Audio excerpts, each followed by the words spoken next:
नमस्कार दर्शक, डीएसटीवी India news and डीएसटीवी Darjeeling आप लोग देख रहे हैं। साथ में मेरे साथ में एक शख्स मौजूद है जिस शख्स को पहचान बहुत पहले से है, लेकिन उन्हें इस वक्त दिल्ली में है। उनके साथ मुलाकात करने का मुझे मौका मिला। उनके छोटी सी एक परिचय मैं आप लोग को सामने में रखना चाहता हूँ। देश की सुरक्षा के साथ उनके रिलेटेड हमारा स्वर्गीय प्रधानमंत्री अटल बिहारी वाजपेयी जी का सुरक्षा से नियोजित उन्होंने थे। उनके साथ हम लोग परिचय करेंगे। उनके नाम से लेप्चा बोल के हर आदमी पहचानते हैं, जीटी लेप्चा। जीटी लेप्चा का फुल फॉर्म एब्रिविएशन उनके मुख से हम लोग सुनेंगे। जीटी लेप्चा के साथ मेरा इस वक्त जो बात है दिल्ली में। लेप्चा जी नमस्कार। नमस्कार। कस्तो हुनुहुन्छ तपाईँ? एकदम फिट एन्ड फाइन भन्नु पऱ्यो आजसम्म। एकजना देशको सुरक्षा लेभलमा काम गर्ने एकदम अप्पर लेभलमा काम गर्नेको मान्छे जुन फिटनेस, त्यो फिटनेस अहिले पनि तपाईँले बरकरार राख्नुभएछ। प्रधानमन्त्री अटल बिहारी वाजपेयीजीसँग तपाईँको काफी साल बित्यो। लेप्चाजी तपाईँको जिटी लेप्चा भन्छ, फुल फर्म के हो जिटी लेप्चा? हजुर धन्यवाद एप्रिसिएसन गर्नुभएको। हजुर हजुर हजुर। मेरो जिटी लेप्चा, ग्याचो, जी फर ग्याचो, टीले छिरिङ लेप्चा। अच्छा। अनि म सबैले मलाई चाहिँ यहाँ दिल्लीतिर चाहिँ लेप्चा भनेपछि चिन्छ। पुरा नाम उनीलाई अलिक भन्नु अप्ठ्यारो हुन्छ। ज्यू ज्यू ज्यू। त्यही कारण चाहिँ जिटी लेप्चा भन्दा पनि उनीहरू भन्दैन लेप्चा, लेप्चाज्यू भनेपछि सबैले चिन्नुहुन्छ। अच्छा लेप्चा सर, तपाईँलाई नि हामी नेपाली भाषामा सुरुवात गरेको ठिकै हो, तर हाम्रो भ्युवर्स पनि नि यति बिघ्न भ्युवर्स छ जिनीहरू हिन्दी भाषी पनि छ। हजुर। तपाईँ जुन क्षेत्रबाट बिलङ गर्नुहुन्छ, दार्जिलिङ क्षेत्र, दार्जिलिङ जिल्ला हो। दार्जिलिङ जिल्लामा नि मिनी इन्डिया भन्ने सकिन्छ। आदिवासी, राजवंशी, कोच, मेचे, बङ्गलाभाषी, नेपाली भाषी, हिन्दी भाषी सबैले नि एक लैंग्वेज कम्बिनेशन सबै बुझ्छ, तर प्रॉपरली बुझ्दैन। तो उसी वजह से मैं आपको कुछ सवाल हिंदी में रख सकता हूँ? मलाई कुनै त्यसको आपत्ति छैन। हिन्दी तपाईँले बङ्गालीमा राख्नुभयो भने। अच्छा किनभने बंगलामा राख्दैन म, के अरे भन्नु त हाम्रो सबैले बुझ्ने ल्याङ्ग्वेज जुन छ नि हिन्दी, वो आसान होता है। राष्ट्रिय भाषा हिन्दी हो, हिन्दी में राख्नु भने। अच्छा लिप्टा जी, आपने मैं इतना ज़्यादा वक्त बर्बाद नहीं करूँगा क्योंकि आपका वक्त का बहुत कीमतदार है। तो लिप्टा जी देखिए, आपका सर्विस कब शुरू हुआ था? मेरा सर्विस का लाइफ जो है मैंने 1980 से शुरू किया था। अच्छा। शुरू में मैंने कर्शन रेलवे प्रिंटिंग प्रेस वहाँ से शुरू किया था। अच्छा। उसके बाद में फिर देश सेवा करने का मौका मिला तो मैंने CRPF ज्वाइन किया जी 1981 में जी। वहाँ से मेरा जर्नी शुरू हो गया। और इस जर्नी में मैंने बहुत जगह, मतलब भारतवर्ष के जो राज्य और केंद्रीय शासित प्रदेश है, कोई ऐसा नहीं छोड़ा है कि मैंने वहाँ ड्यूटी नहीं किया। पोस्टिंग नहीं हुआ है? हर जगह में ड्यूटी।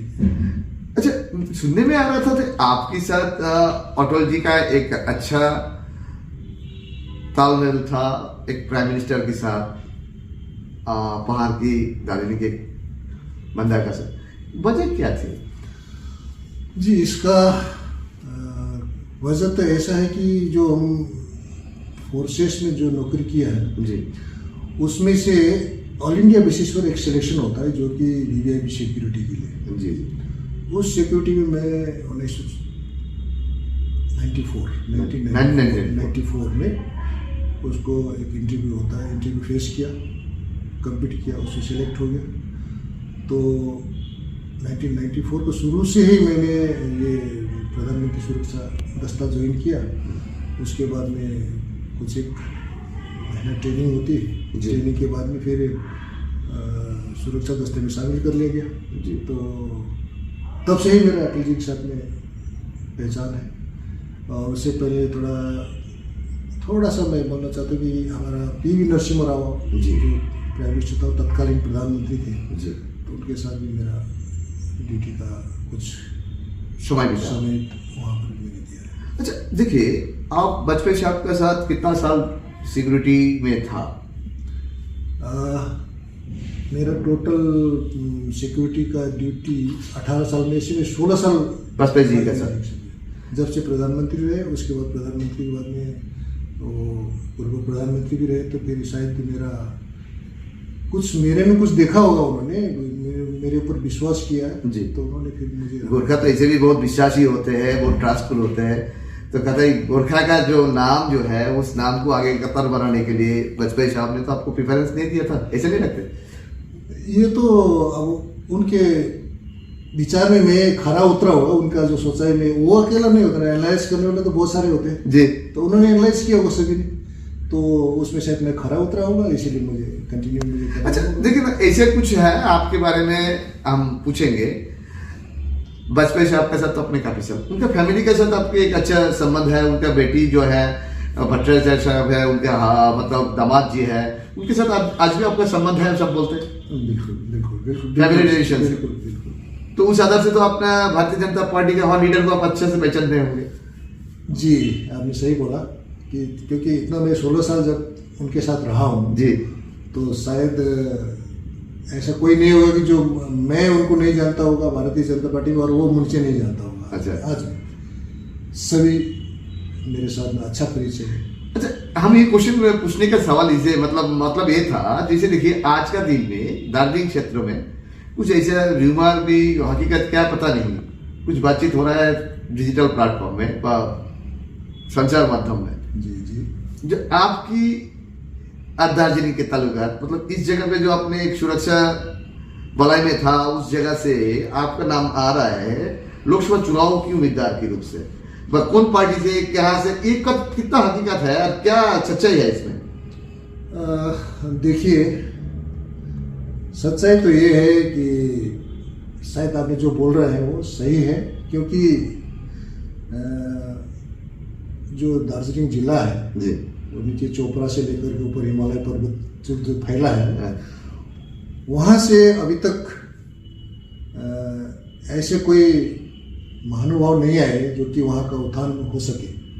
तो ये हम भी देखते हैं पहले से, जो लोकसभा में सीपीएम के समय से जो आनंद पटेल जी आए, उसके बाद में बीजेपी से आए हैं, कोई भी आए हैं वहाँ से, हम भी देख रहे हैं। क्योंकि मैं पहले इतना इंटरेस्ट नहीं था, लेकिन जब से मैं भारतीय जनता पार्टी से जुड़ा हूँ तब से थोड़ा सा मुझे भी ऐसा ज्ञान हुआ कि हमारा जो दार्जिलिंग डिस्ट्रिक्ट है, जितना उन्नति होना चाहिए, जितना प्रोग्रेस करना चाहिए, जितना हमको वहाँ पर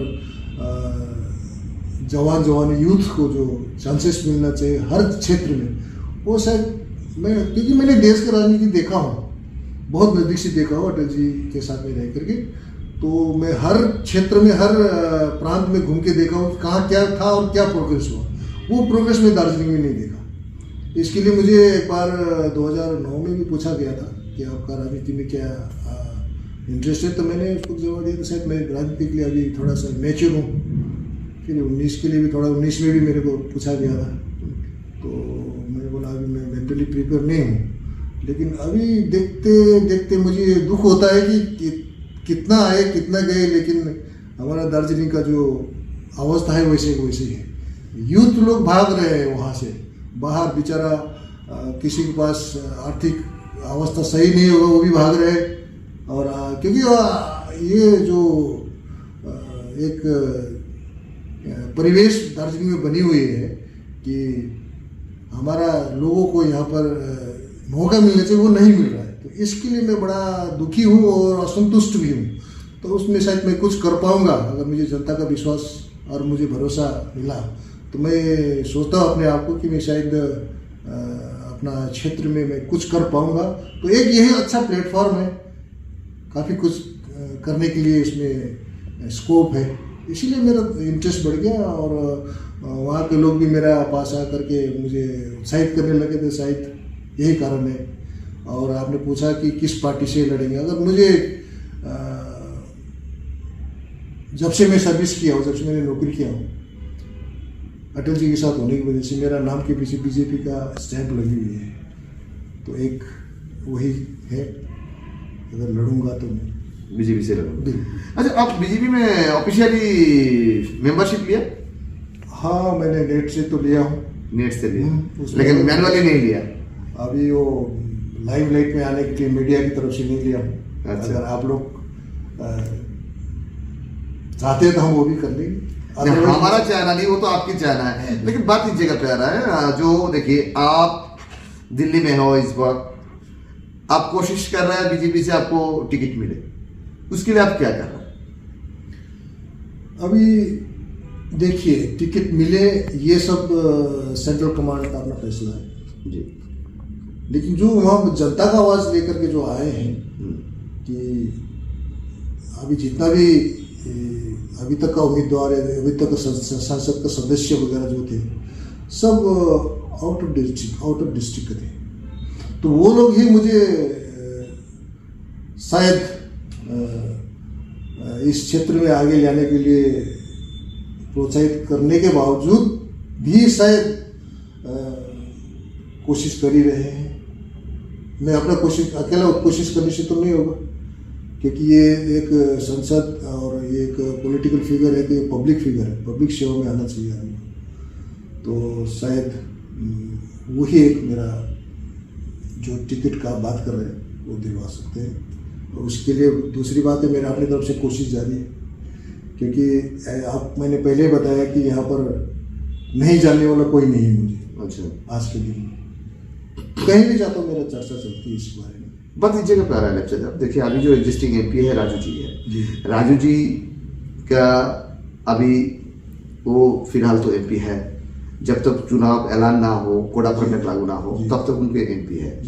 तो एक एमपी एग्जिस्टिंग एमपी होते होते वहां पे जिता हुआ एमपी छोड़ के आपको क्यों कैंडिडेट करेंगे भारतीय जनता पार्टी? आपको क्या लगता है? ये तो जनता की आवाज़ है, कि जनता की आवाज़ है, वहाँ की जनता की आवाज़। मैं जनता की वजह से ही आया हूँ। अच्छा, मैं अपने मर्जी से, मैं भारतीय जनता पार्टी को जानता हूँ बोल के मैं ऐसा आना होता तो मैं 2009 में आ जाता, 2019 में आ जाता मैं। लेकिन अभी जनता ये चाह रहा है कि नहीं, आप और दिल्ली का जो साथ में जो तालमेल है, शायद आपसे बढ़िया और कोई हमारा लोकल यहाँ का जो लीडर है, तो आप शायद बिल्कुल अप्रोप्रिएट और एक सही दिशा में लेके जाएंगे। लेकिन बात इस जगह पे आ रहा है, देखिए आप भी प्रयास जारी कर रहा है, और प्रेजेंट सेक्रेटरी है, और दूसरे एक शख्स के नाम अभी दार्जिलिंग और देश भर में आ रहा है, वो हर्षवर्धन श्रृंगला जी। वो तो बहुत बड़ा होता है कि एक ब्यूरोक्रेट्स है, उनका नाम भी बोल रहा है संभावित बीजेपी का कैंडिडेट से। ये तीनों में आप कंपैरिजन करें तो लेफ्चा जी को आप खुद कहाँ रखेंगे, खुद को कहाँ रखेंगे? देखिए, मैं अपने आप को कहाँ रखूंगा, ये मेरा नहीं, तीनों को कंपेयर में देखिए, राजू प्रेजेंट एमपी है जी, श्रृंगला साहब एक ब्यूरोक्रेट है, आप भी देश के लिए सेवा में रहा जी, प्रधानमंत्री के साथ रहा। ये तीनों का कंपेरिजन एज ए जीटी लेफ्चा पर्सनली जी विचार करें तो, जी एनालिसिस करें तो कहाँ आपको खुद को रखेंगे कंपेयर में? ये जो रेल का जो पटरी होता है ना जी, दोनों बराबर साथ में जाता है जी, मैं यही कंपेयर करूंगा, इससे ज्यादा कंपेयर नहीं कर सकता। आपने जो मतलब आपने वाजपेयी जी के साथ जब रहा, देखा, उसी आधार से आपने डिप्लोमेसी और पॉलिटिक्स भी सीख लिया कि उनके नजरिया से जो उन्हें जो शब्द कहते थे, उस एक शब्द में बहुत शब्द बानी, कुछ शब्द ऐसे निकाल जाते थे जो एक शब्द से बहुत कुछ मीनिंग्स निकाल सकते थे। आपने यही कहा, रेल का पटरी में 2 पटरी होती, चक्का 2 में चलता है। मतलब आपने क्या बात कर दी आपने मालूम है? बहुत डेंजरस बात कर दिया आपने। नहीं, वो तो आप समझने वाले के ऊपर है, क्या कोई उसी चीज को नेगेटिव समझता है, कोई पॉजिटिव। हर सिक्के को 2 पहलू होती है। हाँ बिल्कुल। तो कोई इधर बोलता है ये है, उधर बोलने वाले बोले मेरा ये है। मेरा कहना ये है, जीटी लेफ्चा चुनाव में आने का दिल कर रहा है, तो ये चुनाव के 11th आवर में क्यों सामने में आ रहा है? आज से 2-3 साल पहले से आपने क्यों मैदान में नहीं उतरा? जी बिल्कुल, आपने सही पूछा इसको बारे में, क्योंकि 11th आवर में इसलिए आया कि मेरे पीछे जनता आ गया पूरा। नहीं, उस टाइम पे भी तो जनता था शायद। नहीं, वो तो मेरे पीछे नहीं आया ना, मेरे पास कोई नहीं आया कि भाई आप हमारे लिए खड़े हो जाओ उस टाइम पे। हाँ, आज आ गया है। अभी भी अगर मैं आना होता, मैं अपनी तरफ से आना होता, तो सितंबर, अक्टूबर, अगस्त से लग जाता।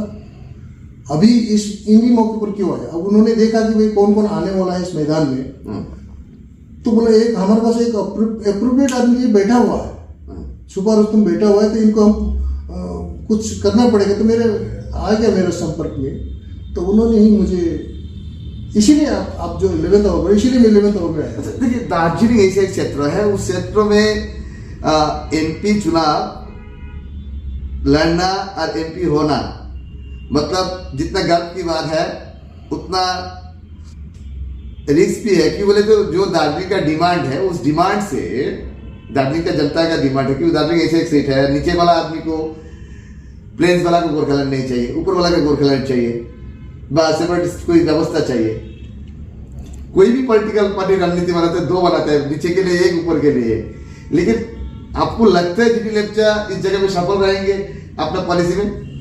दार्जिलिंग का डिमांड अलग होता है, सिलीगुड़ी तराई का डिमांड अलग होता है। बिल्कुल बिल्कुल आपने सही बोला। एक घर होता है, परिवार होता है ना जी। किसी को नमक ज्यादा चाहिए होता है, किसी को नमक कम चाहिए होता है जी। ठीक है जी। किसी को मिर्ची ज्यादा चाहिए होता है, किसी को मिर्ची बिल्कुल नहीं चाहिए होता है। हाँ। ये सबको समन्वय बनाकर या कोऑर्डिनेशन बना करके चलना किसका काम है?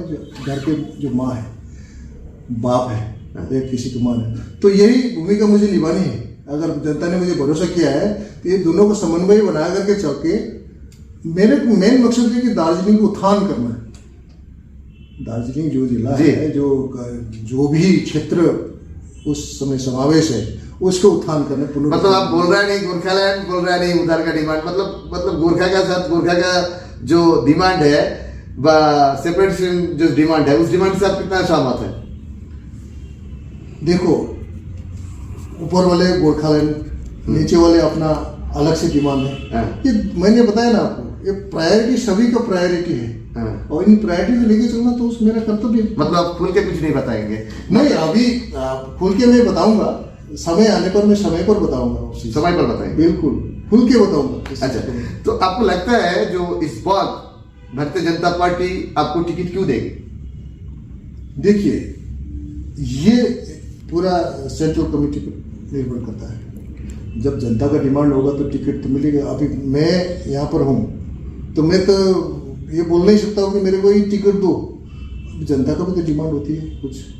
जनता ने तो कुछ सोच के ही बोला होगा कि भाई इतना साल से हम ये बाहर का कैंडिडेट को हम विश्वास करके दे रहे हैं, लेकिन हमारा हुआ नहीं, तो उन्हें लेफ्ट साहब आप बोल रहे बाहर का कैंडिडेट, बाहर का देखिए, जब गोरखा लोग को डिमांड ज्यादा सामने में आ जाता है, आंदोलन होता है, तो आप बोलता है भारत देश भर का गोरखा उनको साथ दो। आज जब आप बोल रहे हैं, आप एक आदमी है जो इतना साल से इतना बड़ा जगह में काम किया, जब चुनाव आ जाते हैं तब बोलते हैं जो भूमिपुत्र का बात आ जाता है। राजू भी तो भूमिपुत्र ना हो तो गोरखा तो है। बिल्कुल है ये, लेकिन भूमिपुत्र और गोरखा में आप लोग डिफरेंस क्या देख रहे हैं? मैं डिफरेंशिएट कुछ कर ही नहीं रहा हूँ इसमें जी। ये जो मेरे पास उस समस्या को या इस चीज को लेकर के आए, वही भाषा में बोल रहा हूँ अभी। मैं वो और भाषा नहीं बोल रहा। और ये चीज सिर्फ दार्जिलिंग में नहीं, हाँ, आप भारतवर्ष के हर क्षेत्र में चाहिए जी। आपको एक SD देवेगौड़ा जी, हाँ, वो कर्नाटक से था, तो कर्नाटक से था, हाँ, प्रधानमंत्री था। तो वहाँ उन्होंने भी यही बोला था ना, मैं तो यहाँ का असली भूमिपुत्र तो मैं हूँ। आपको याद होगा शायद आप। हाँ जी जी जी जी जी, बोलिए। असली भूमिपुत्र तो मैं हूँ, लेकिन मैं तो अपने भूमिपुत्र बोल के मैं कर ही नहीं रहा हूँ, जनता मेरे को बोल रही है।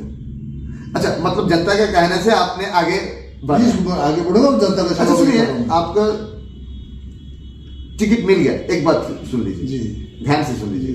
टिकट मिल गया तो आपका गोरखा का जो डिमांड है, गोरखा का डिमांड को आप किस तरह से देखेंगे?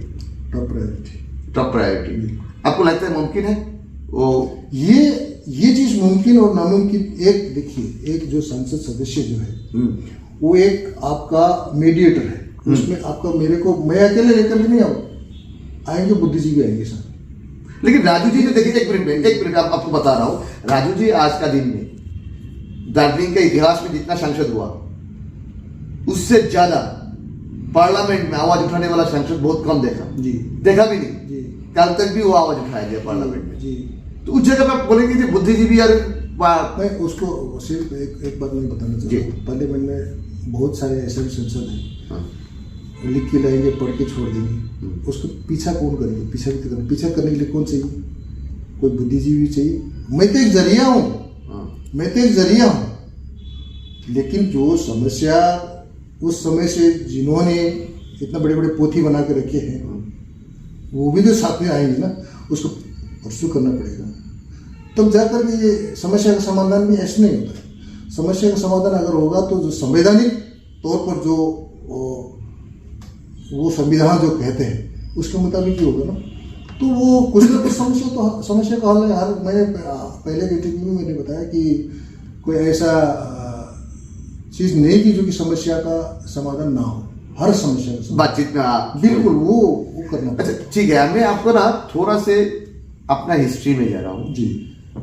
आपका डेट ऑफ बर्थ, कहाँ पे पैदा हुआ आपने, अच्छा अच्छा अच्छा। ये थोड़ा जानना मैं चाहते हैं हमारे दर्शक।